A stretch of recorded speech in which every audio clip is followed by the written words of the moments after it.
নগরবাউল খ্যাত রকস্টার জেমসের জীবনের নতুন মোড়। বহু বছর পর ভালোবাসা, পরিবার আর পিতৃত্ব সব মিলিয়ে যেন এক নতুন জীবনের শুরু। বিয়ে করেছেন যুক্তরাষ্ট্র প্রবাসী নামিয়া আমিনকে, আর এই সম্পর্ককেই জেমস বলছেন আমার জীবনের টার্নিং পয়েন্ট। এদিকে নেটিজেনরা জানতে চান জেমসের তৃতীয় স্ত্রী কে এই মার্কিন তরুণী। নামিয়া জন্মেছেন ও বড় হয়েছেন যুক্তরাষ্ট্রে। বাবা নুরুল আমিন এবং মা নাহিদ আমিন দুজনেই বহু বছর ধরে নিউ ইয়র্কে স্থায়ীভাবে বসবাস করছেন। নামিয়া নিউ ইয়র্কের জন জে কলেজ থেকে ক্রিমিনাল জাস্টিসে স্নাতক সম্পন্ন করেছেন। পাশাপাশি তিনি একজন নৃত্যশিল্পী হিসেবেও পরিচিত মুখ। বিয়ের পর নিজের নামের শেষে জেমসের বংশপদবি যুক্ত করে এখন পরিচিত নামিয়া আমিন আনাম নামে। চলতি বছরের ৮ জুন যুক্তরাষ্ট্রের হান্টিংটন হাসপাতালে জন্ম নেয় জেমস ও নামিয়া দম্পতির প্রথম সন্তান, পুত্র জিবরান আনাম।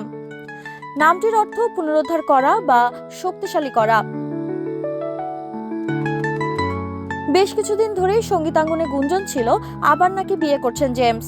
শেষ পর্যন্ত গুঞ্জন নয়, সত্যিটাই জানালেন নিজেই। ২০২৩ সালের জুনে যুক্তরাষ্ট্রের লস অ্যাঞ্জেলেসে এক ঘরোয়া অনুষ্ঠানে প্রথম দেখা হয় জেমস ও নামিয়ার।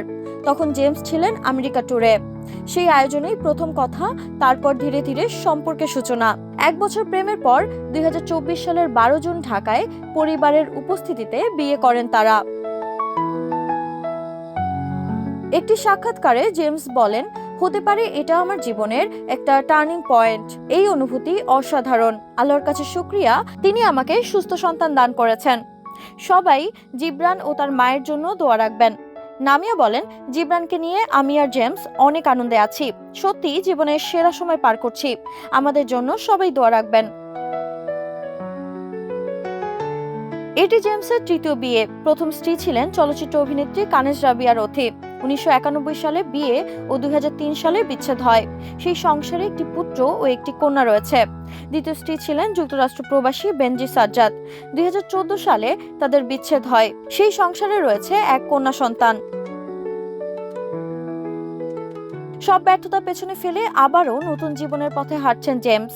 স্ত্রী নামিয়া ও নবজাতক জিবরানকে নিয়ে এখন যেন তিনি সত্যি খুঁজে পেয়েছেন জীবনের এক নতুন রিদম, যাকে তিনি নিজেই বলছেন জীবনের টার্নিং পয়েন্ট।